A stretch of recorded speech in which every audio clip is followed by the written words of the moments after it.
Guys, I have not forgotten about you.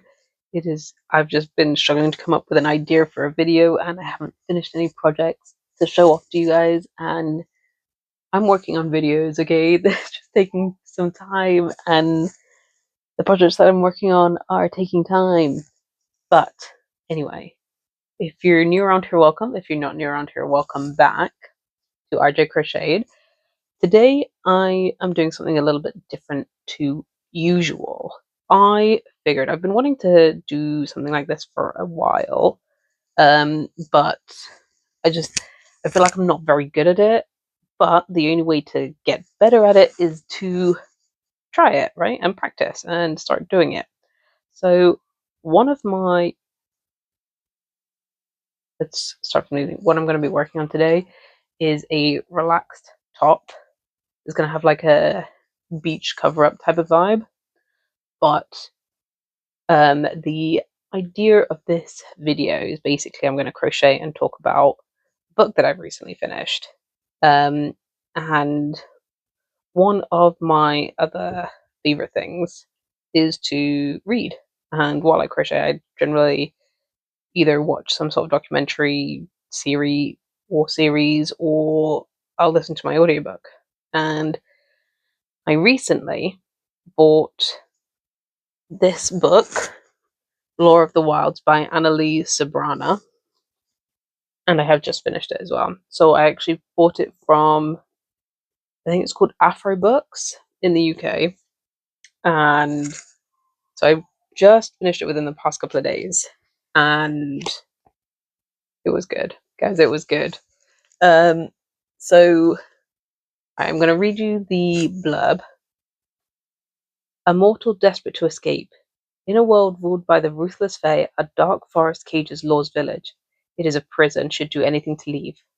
A Fae desperate to get in. For 1,000 years, a curse has barred the Fae from their enchanted library and the magic within, until one Fae Lord finds the key, Lore, the fateful bargain between them. They strike a deal that leads Lore from her village, with the promise of riches if she can uncover the magic lost within the library. But inside, Lore will find it is not only the books that hold a strange lure, but the Fae themselves. So, I'm just going to pop that right here so that we can talk about it. So, I love a bit of fantasy. I love a bit of romantasy. And so this obviously hits everything that I like in a book. So I don't want to give too much away, so I'm not really gonna talk about the story too much. I'll talk about the story a little bit, but I obviously don't want to give it away too much.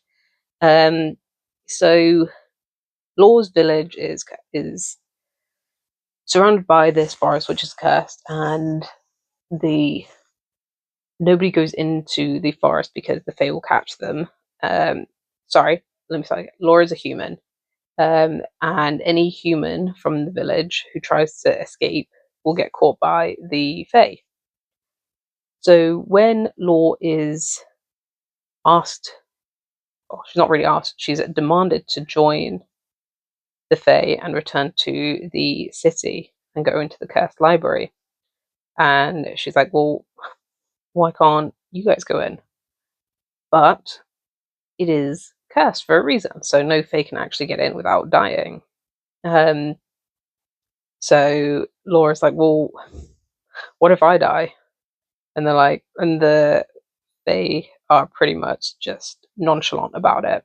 The Fae don't really care about the humans. The humans do not like the Fae. Like, the feeling is mutual. There is hatred and disrespect on both sides. But Lore figures, well, I'm going to make some money, send some money back to my village, and then we can possibly get out of here. So she goes, and all the Fae hate her immediately. But I mean, I'm not completely the wrong person to ask this, but I've never understood discrimination.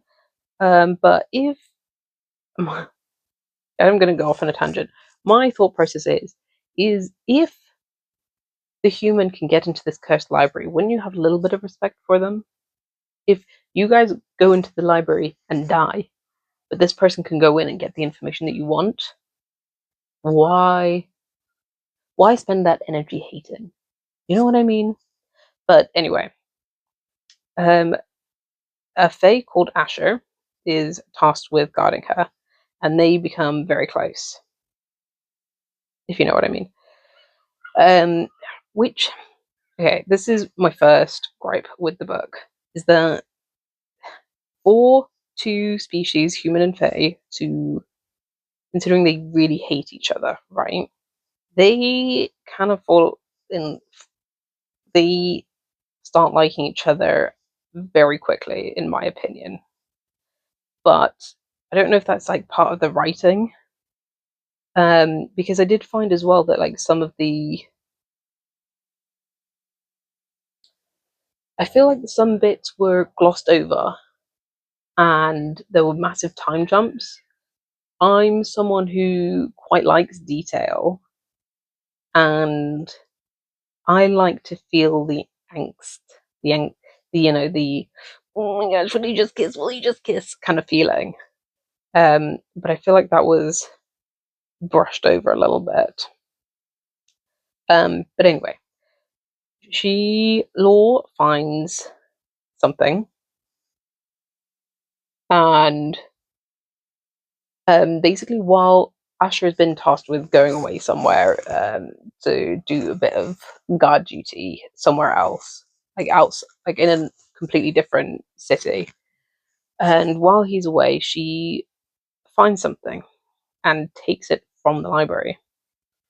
And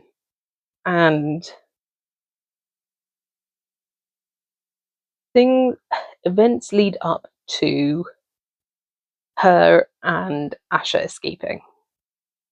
Again, I don't want to go into too much detail, but they end up in a tavern that is run by, oh, I've completely forgotten his name. Ooh.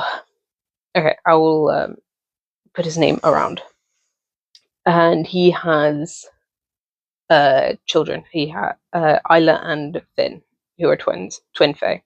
Oh, that's what else I was going to say. What I really enjoyed about this book is that there wasn't just one fae race, there were multiple, and I don't think I've ever seen that in a book before.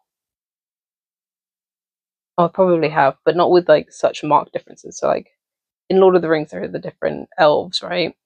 But like in this, there are actually marked differences between them, and I quite like that.